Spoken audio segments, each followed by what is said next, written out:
Please welcome Steve Greenfield of Automotive Ventures.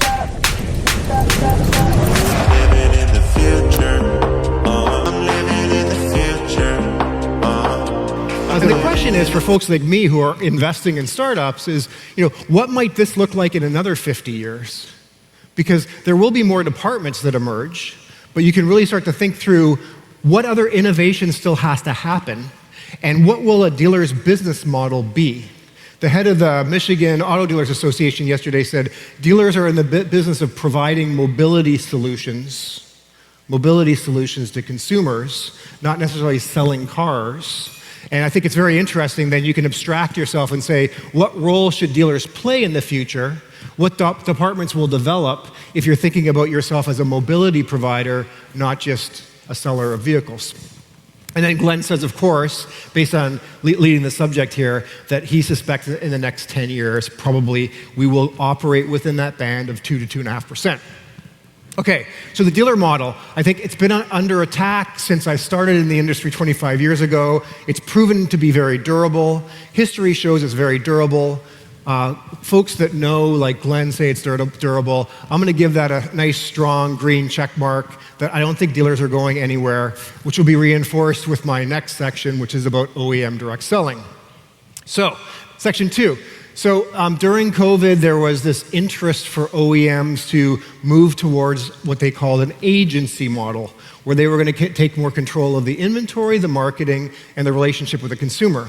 Well, that has almost all died now because, as you saw, new car inventories come back. And the last thing an automaker wants to do is take the inventory risk that usually gets pushed upon the dealer and incur all the depreciation risk and the cost of carrying that capital.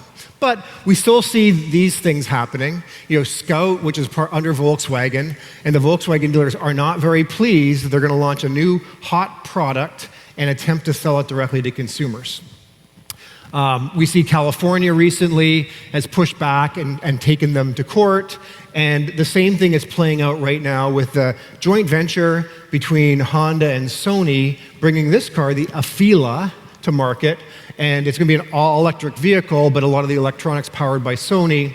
And they're going to build it in America, in Ohio, but they're going to attempt to sell it directly to consumers and not let the dealers sell these vehicles. So any Volkswagen dealers in the audience and Honda, I'm probably giving you the chills right now. But this is a hot topic with NADA right now and the state associations, et cetera. I don't think either of these are going to succeed. As we saw recently around the world, the dealer model has proven itself to be the model to deliver vehicles. Tesla is the one exception. Rivian, I believe, if I had to project, Rivian 2 years from now won't be a standalone company. And this will probably be in automotive news or something now, but won't be a standalone company. The brand's strong, the product's awesome, but it cannot.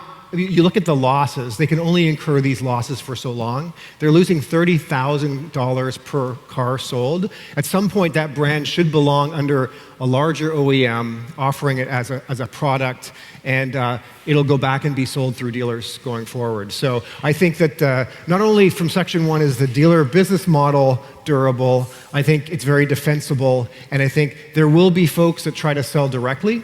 But I think inevitably they will come back to figuring out that the best way to retail and service vehicles and consumers is through the dealer model.